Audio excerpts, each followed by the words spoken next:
Hello, everyone. Welcome to our YouTube channel, No Drama, Just Movies. My name is Cameron Kelly Smith, and I am joined by my esteemed colleague right here. Hi, I'm Phil. So, essentially, what we do, our channel, No Drama, Just Movies. So, each and every week, we will be hitting you with weekly movie reviews, whether that be current releases that are currently releasing in cinemas and movie theaters, or cult classics, or just movies from a long time ago that we decided to give a go and give a little review, as well as some talking points in the world of movie and movie news, maybe even TV news, depending on how we feel.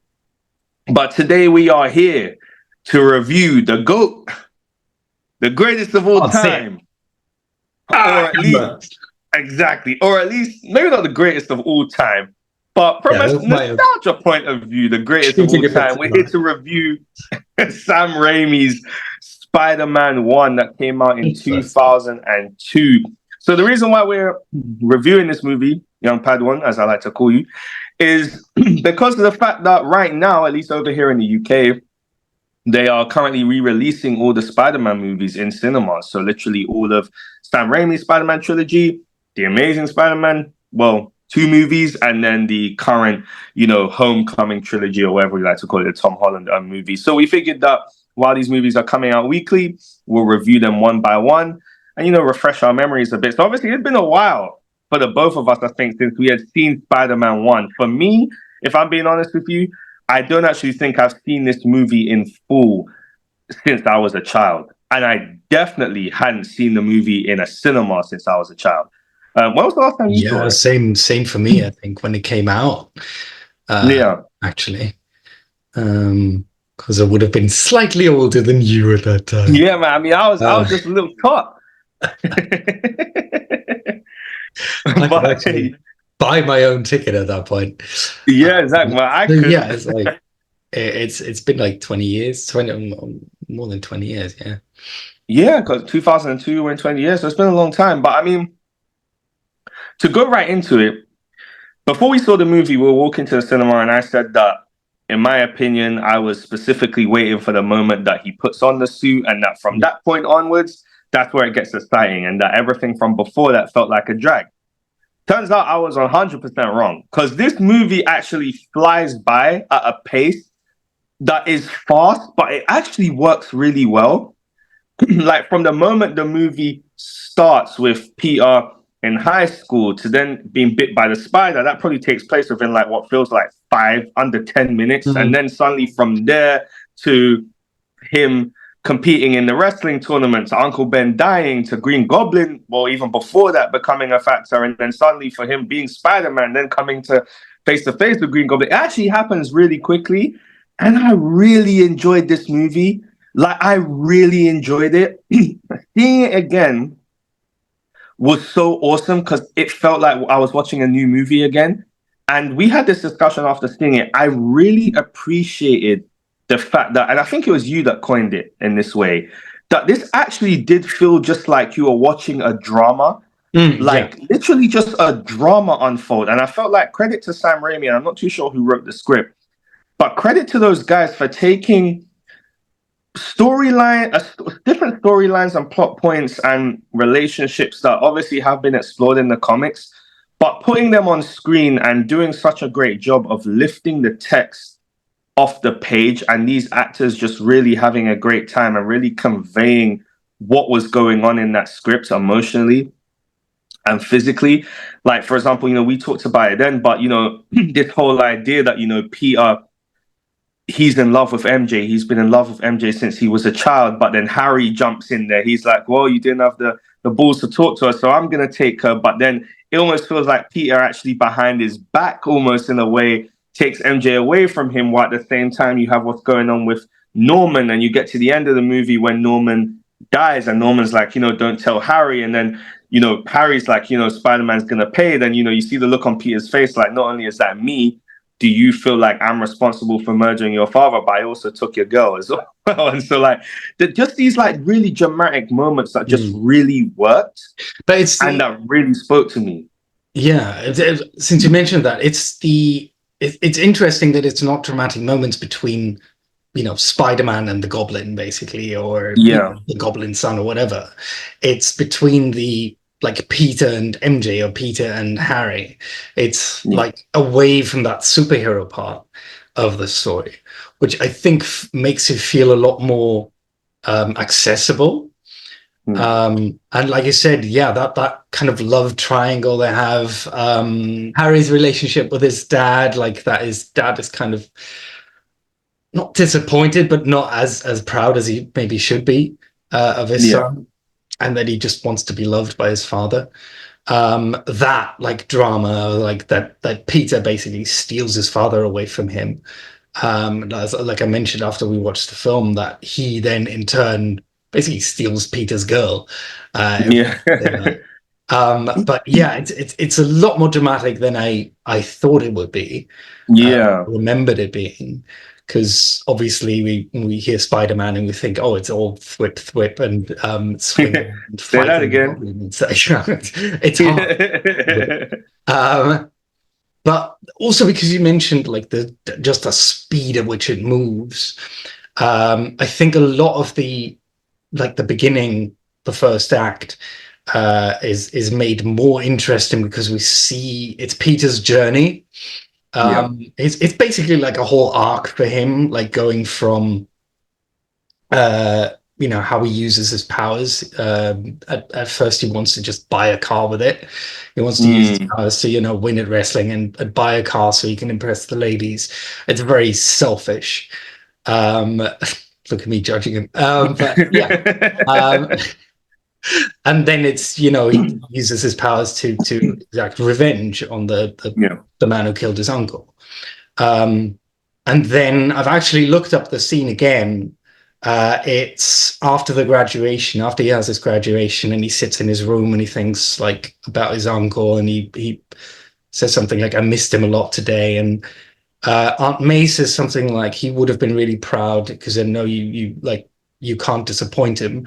And I think that's the moment when he realizes, oh, I need to, and he like the whole his uncle's voice, like with great power comes great responsibility. It comes when we hear that again.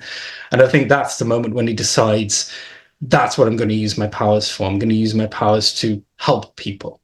And that whole arc, which we get like in the first like half hour or something, I guess, is that makes it so much more interesting, I think, than just random events happening, because he decides in that time what kind of man or what kind of hero he wants to be. Yeah. No, I agree, man. Like, I was just listening to your analysis there because I think like it was spot on. Man, look at you, boy. Look at you doing a song. It was a good analysis. I mean, I think that's the thing that impressed me so much about this movie, that I'd forgotten, maybe because the last time that I really watched and paid attention was that when I was a child. But obviously, as I've grown older and more older of an age, experiencing the Amazing Spider-Man movies and then especially the Tom Holland movies, forgetting how well this movie just does that drama and those relationships and those arcs. And I don't want to be in a comparison game, but it's geek culture, so it's always funny to have a little bit of a comparison game. We're not toxic. Some people like to take it in the toxic way, but I'm not even gonna lie. I think that this movie potentially does Spider-Man, and or at least has at its core a better script and better conflict than maybe any of the Amazing Spider-Man or Tom Holland Spider-Man movies. Like, there's just something about it that feels really pure and direct and compelling and just so well done. It's simple, but it's so well done. Like, it's so well done, and it really makes you feel. And I feel like it really is a great idea of really just seeing Peter Parker and Spider-Man at its core. Like, obviously, we have a lot of people that will, and I've been one of them as well, like, who have said, we kind of want to get away from, the Spider-Man movies where it has somebody else, focusing on just Spidey and that world and those relationships and seeing that drama unfold. Well. Yeah, and I feel like this movie was just a great example of that. Not to say you can't tell a great movie with the other additions, Like I've said that Homecoming is probably my favorite Spider-Man movie ever. And No Way Home, I think, is spectacular. But it was so refreshing seeing this. Don't get me wrong, was there a nostalgia factor there as well? Yes, because seeing Tobey in his suit for me, like that's the Spider-Man I grew up with as a child. And so seeing him in the suit and the music, like that nostalgia was just like really like playing on my soul. But as you so well put, like just looking at this movie just for the drama that it is really compelling. And the performances are actually much better than I thought. Obviously, William Dafoe, like, oh my goodness, especially seeing this seeing this movie now after seeing No Way Home, and then now we will eventually come around to seeing No Way Home again. Like, he is easily that's one of the greatest performances I think we've ever seen as a villain in comic book movies. Like, I'm especially like how it relates to his relationship to Peter and how well they was able to do to bring that background full circle to No Way Home.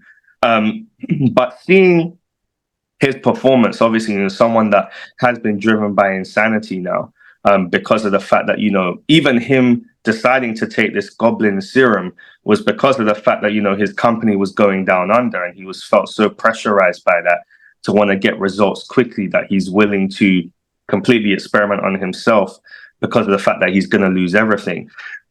And what that ends up doing, he ends up obviously paying the ultimate price. So not only does he die, but the effects of him turning into the Goblin and his death, where that now drives the relationship, for example, not between Harry and Peter, but Harry and Spider-Man, and where Harry starts to go now.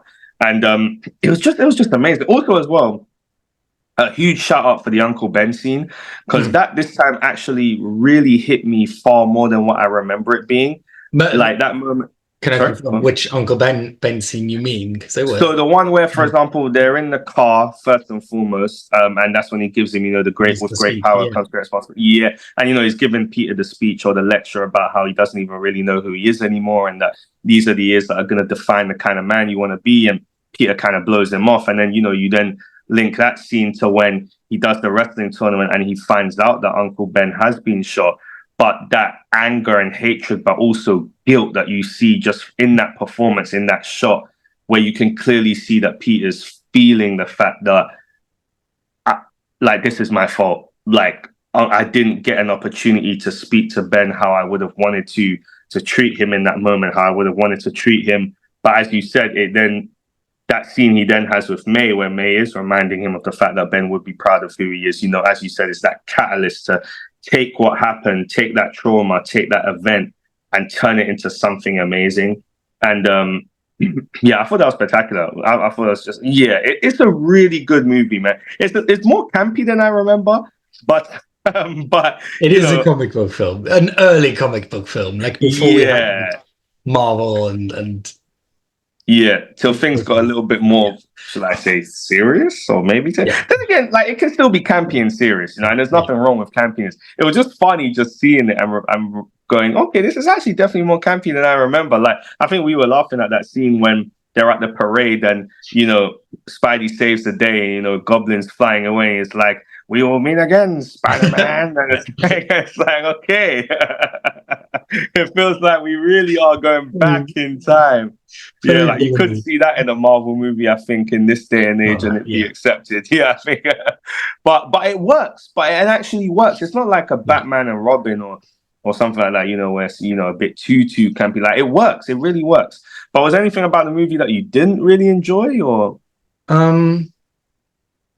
Not really. What the other thing I wanted to say, like on a positive note, what it did, or like for me, I guess, is just I think when Norman or the Goblin tells Peter, "You chose misery," or is that a line? Yeah, it's good line. Really good line. Which I think I mentioned as well after we've seen it. Like, that for me is the essence of Spider-Man. Of who Peter Parker as Spider-Man is. He does deny himself those pleasures, I guess, of having MJ, for example. And he chooses that misery just simply because it's his responsibility to, one, keep people safe. And and two, just to do his job as Spider-Man. So I really always connected to that character on that level. I think it was always one of my favorite comic book characters or superhero characters, because that is very relatable, that he gives this thing everything up for, like, to help, basically. No, I agree, man. Like, very, very well said. Like, that was even touching me for a little bit, because I was thinking, damn, like it reminds you, like, you're right in terms of like that's the tragedy of the character, but also the the amazing thing about the character, no pun intended. But I mean, for me, what's crazy is that there wasn't actually much about this movie, rewatching it, that I actually didn't like. The only thing I would maybe say was, and I think, but that says a lot. I think that says a lot in terms of, I think after having watched it with you, it did make me realize that this is maybe a bit of a forgotten gem. I think that it's not maybe talked about as much as it should. And hopefully, obviously, by us doing this review and it being re-released again in cinemas, it will give people a chance to watch it again and really appreciate it. And I would definitely urge everyone to go and watch it. Obviously, we've got a ton of Spider-Man movies coming. Obviously, Spider-Man 2, which we will also review, which, in my opinion, is probably still one of the greatest comic movies ever. So, I know that the bar has been set for Spider-Man movies, but I think Spider-Man 1 is a forgotten gem, and it is a fantastic movie. Really well done, and I think that is something people should be talking about more and appreciate more. As you said, like, not really much I can really complain about. The campiness is the only thing, but it didn't bother me that much, actually. It was a bit more funny than not, and obviously you understand the timing of the movie. But overall, really, really great movie, and I think it's really underappreciated, and it deserves to be held in high regard. But did we want to go into, like, if we have time, into Tobey Maguire as Spider-Man, especially versus the other ones, or is that a separate discussion? No, I think we can quickly touch upon it. I mean, I think that Tobey, I think, is fantastic, and I think that, once again, not to say he's underappreciated, I think he's really appreciated, especially from a nostalgic factor, and the fact that he was almost like the original, at least in terms of the silver screen version. But I think, especially after watching this movie, he is really good. And don't get me wrong, I think, if you compare him to an Andrew Garfield or Tom Holland, you could probably say, okay, you know what, there is probably maybe some things that Andrew Garfield and Tom Holland do that maybe edges out Tobey a little bit in terms of some of the particular, like, characteristics of the character that I think they really nail. But I think it was a fantastic performance. I really do. And he's still my Spider-Man, like, I'll be honest. My Spider-Man. But I felt, especially casting-wise, I think he was a good choice, because he does pull off. I mean, he does look, nothing against Tobey Maguire, but he looks more average. He's not like a Hollywood hunk or something. Like, really, no shade. But when you do compare him to maybe someone like Andrew Garfield, who looks like a underwear model, it's a bit more. He looks a bit more believable as that nerdy kind of kid who can't pick up the girl. Even Tom Holland, I would say, like, girls would go up to him and ask him for a date, or if he goes up to a girl, he'd get the date. Whereas Tobey Maguire, again, maybe not as much luck. Or at least the way they made him look in that movie. Yeah, he does. I guess that's a compliment to him as well, because he plays it like that quite well as well. He does do the geek, the loser kind of thing. You can believe that he misses the bus or something like that. You can believe that he doesn't know how to talk to Mary Jane. So I think from that perspective, it was good casting. But he also pulls off the superhero part, I think. He does, yeah. Like, you totally believe him, like, doing all these, like, fights and stuff. So I think I'm definitely with you that he's a really good choice for Spider-Man. He is. Having said that, like, as a portrayal of Spider-Man. He lacks, I think, for me, the mouth a little bit.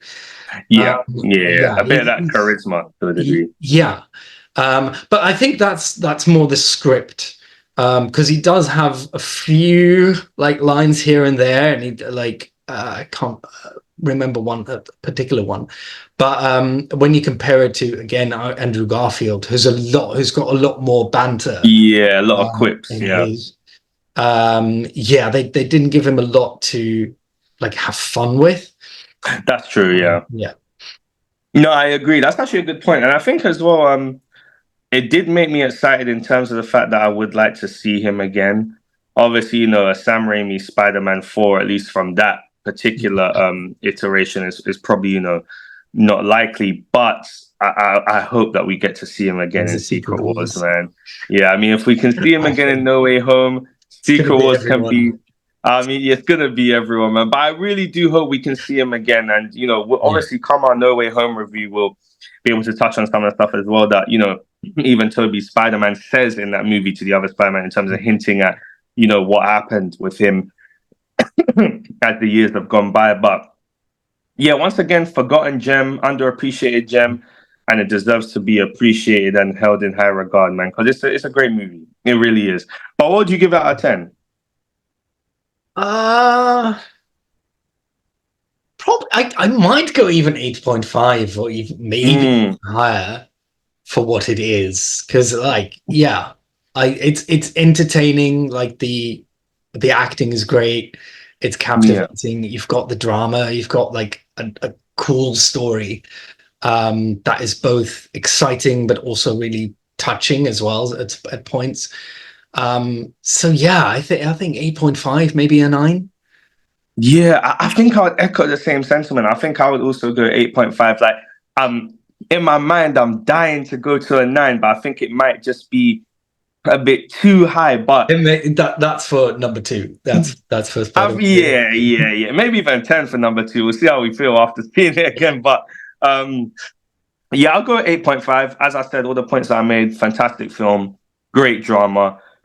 I was really taken away by it. I can't even lie to you. And I look forward to watching it again, maybe in another 5 or 10 years. And they re-release it for the anniversary. Yeah, seeing how it comes off then. But yeah, amazing. And obviously we'll be back here to review Spider-Man 2. So I look forward to that one as well. But guys, my name is Karen K. Smith. This is my esteemed colleague. Tell him your name again, boy. Bill. That's right. That's enough, man. I mean, we are no drama, just movies. So once again, we will be hitting with weekly movie reviews of latest releases and also some classics. Please do like, share, and subscribe to this channel. We'll really appreciate it. It helps us out a ton. And just keeps the conversation going. Drop down in the comment section below. Hit us with your thoughts, especially if you're also rewatching the Spider-Man movies week to week now that are being released. I think it's not just in the UK, but also in the US as well. And so, yeah, jump down in the conversation. Let's get it going. So thank you very much, guys, for tuning in. And we will be back with our Spider-Man 2 review next week. Thank you very much, guys. Once again, we are no drama, just movies. Have a good one. Bye.